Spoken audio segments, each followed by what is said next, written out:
Audio clip भी मैंने सुना था एक बार, जिसमें आपने कहा था कि 3 लोगों ने पार्टी बनाई थी, एक सीएम बन गए, एक डिप्टी सीएम बन गए, मेरे हाथ क्या लगा। नहीं, ये जब वो प्रकरण हुआ था लोजपा से आए हुए विधायक से मुझे अपमानित कराने का, तो मेरे 40 साल पुराने मित्र के साले साहब ने मेरी रिकॉर्डिंग कर ली और मैं इतना जानता नहीं था। मैं आज भी जो बाहर बोलता हूँ वो अंदर बोलता हूँ। आप तो ये खुली रिकॉर्डिंग हो रही है, तो मुझे पता नहीं था। तो मैंने ये कहा था कि मेरा अपमान केवल इसीलिए करवा पा रहे हो कि ये सत्ता जो कार्यकर्ताओं ने इकट्ठी करके दी, इसके शीर्ष पर अभिषिक्त हो। अगर इस पर ना होते तो क्या मेरा इतना अपमान होता। मैंने कश्मीर में जो सैनिकों के साथ मारपीट हो रही थी उसके खिलाफ एक वीडियो बनाया था, जिसमें मैंने भ्रष्टाचार पर भी एक लाइन बोली थी। और जैसे ही मैंने वीडियो शाम को बोला, मैं ऋषिकेश में मैंने उसको लोड किया था, सुबह मैंने देखा कि हमारे नेशनल कन्वीनर ने लिखा कि अंदर तक हिला दिया इस वीडियो ने, कमाल का है, सब देखिए। पूरी पार्टी ने ट्वीट किया, हर आदमी ने जबरदस्त प्रशंसा की, नेशनल पेज पे किया। अब कह रहे हैं कि वो गलती थी, आपने गलत किया। तो या तो तब गलत बोल रहे थे तो आप गलत बोल रहे हो, दोनों में से एक बात तय तो करो।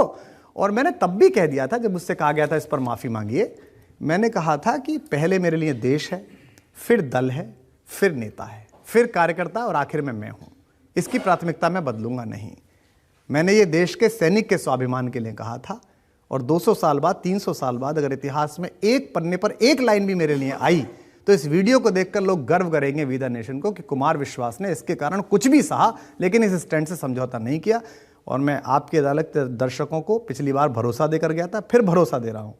देश की बात होगी तो अपने आप के खिलाफ भी बोलूँगा, अपने बाप के खिलाफ भी बोलूँगा, इसमें कोई समझौता नहीं। मैं आश्वस्त करना चाहता हूँ और देश को भी आश्वस्त करना चाहता हूँ कि जो छोटा सा एक कबीर का अंश हमारी आत्मा में है, बाबा नागार्जुन का है, दिनकर का है।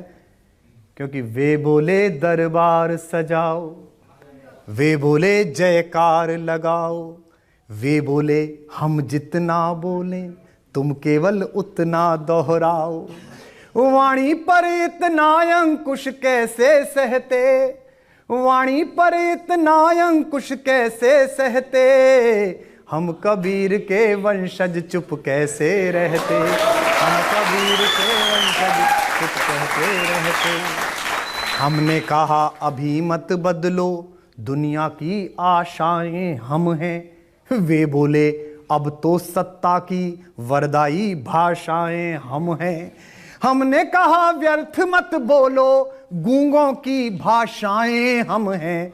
वे बोले बस शोर मचाओ, इसी शोर से आए हम हैं। इतने कोलाहल में मन की क्या कहते, रेडियो पे भी नहीं कह पाए। इतने कोलाहल में मन की क्या कहते, हम कबीर के वंशज चुप कैसे रहते, हम दिनकर के वंशज चुप कैसे रहते हैं, महाप्राण के वंशज चुप कैसे रहते। तो चुप नहीं रहेंगे, बोलते रहेंगे। लेकिन सच तो यह है कि अरविंद केजरीवाल, जिन्होंने आपको इतना मान सम्मान दिया, इतना बड़ा बनाया, आपको मौका दिया कैंपेन करने का, वो जो भी कुछ बोलते रहे आप उसके खिलाफ बोलते रहे। उन्होंने सर्जिकल स्ट्राइक का सबूत मांगा, आपने सर्जिकल स्ट्राइक को ग्लोरीफाई किया। नहीं, देखिए, वो मैंने पहले भी कहा था कि वो अनवांटेड वीडियो था, मैंने उसके लिए मना किया था। और मेरे बहुत ज़बरदस्त मतभेद भी हुए थे। अब तो बाहर आ गई है बात, तो कह देने में कोई दिक्कत नहीं है। मैं अकेला मित्र ऐसा हूँ जो सिंगुलर में बात कर लेता हूँ, अरविंद ही बोलता हूँ। और मुझे याद है कि जब उस पर बहुत ज़्यादा बहस चल रही थी और चल रहा था कि ये बोलना ही है, तुम बोलो, तो मैंने कहा मैं तो बोलूँगा भी नहीं, ये बिल्कुल गलत है, इसकी ध्वनि कुछ और जा रही है, चाहे तुम कुछ भी कहना। तो मेरी आंखें भीगी हुई थी अंदर। जब मैं अंदर जाकर कहा, मैंने कहा इसको मत करो, इसको पाकिस्तान उठा लेगा, फ्रंट पेज पे छापेगा, कोई नहीं सुनता है सर जी। मैंने कहा यार सेना का मनोबल, अरे सब कुछ नहीं है, पहले मोदी हटेगा तो सब कुछ ठीक होगा, ये मानना था। तो अब बताइए कि अगर उसकी बात की नाराजगियां हैं तो मैं युद्ध का हिमायती नहीं हूं। लेकिन जो माँ अपना बेटा भेज देती है रण में, जो पत्नी अपना सिंदूर भेज देती है, जो बहन अपनी राखी भेज देती है, वो सिपाही जो अंदर घुस के आतंकवादियों को मार के आया है, जब वो घर में ये बात देखेगा कि राजनीति के नाम पर निर्वाचित लोग ये कह रहे हैं कि इनके सबूतों के साथ चलिए, वो सब समझेगा, तो वो हमारे बारे में क्या सोचेगा। देखिए, जेएनयू में जो हुआ उसमें आपने पार्टी लाइन से अलग जाकर बात की।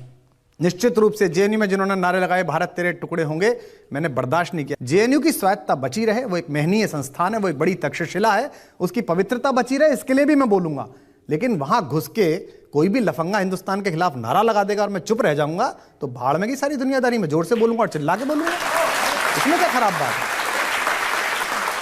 मैंने अभी ये कहा था कि ये पुरानी दोस्ती को इस नई ताकत से मत तोलो, पुरानी दोस्ती को इस नई ताकत से मत तोलो, ये संबंधों की तुरपाई है, षड्यंत्रों से मत खोलो। ये संबंधों की तुरपाई है, षड्यंत्रों से मत खोलो। मेरे लहजे की छैनी से गढ़े कुछ देवता जो कल मेरे शब्दों पे मरते थे, वो अब कहते हैं मत बोलो। ये तो कोई बात नहीं है कि आपको सूट करे तो हम आपके सबसे अच्छे हैं, हम पार्टी के हीरो हैं, हम सबसे आप भी अच्छे तो छेड़ने में कम नहीं है। सुषमा स्वराज ने यूनाइटेड नेशंस में भाषण दिया, सबसे पहले तारीफ करने आप निकले मैदान में। हैं। नहीं, मैं लंदन में था, मैं अपने होटल में देख रहा था और मैं पीछे कह रहा हूँ, पिछले चुनाव में हमारी एक दूसरे से टिप्पणी के कारण सुषमा जी ने मुझे ब्लॉक कर दिया था ट्विटर पर। ब्लॉक कर दिया, कोई दिक्कत नहीं, ब्लॉक कर दिया, वो उनकी स्वाधीनता है। अभी उन्होंने, मैंने देखा, अनब्लॉक किया, उनकी स्वाधीनता है, वो सुन सकती हैं, मेरी आवाज़ ना सुने।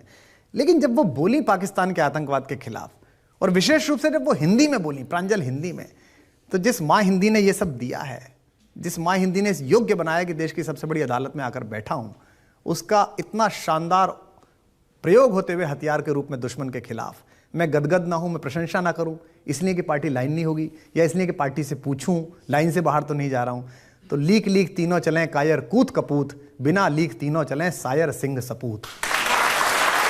तो लीक पर तो नहीं चले।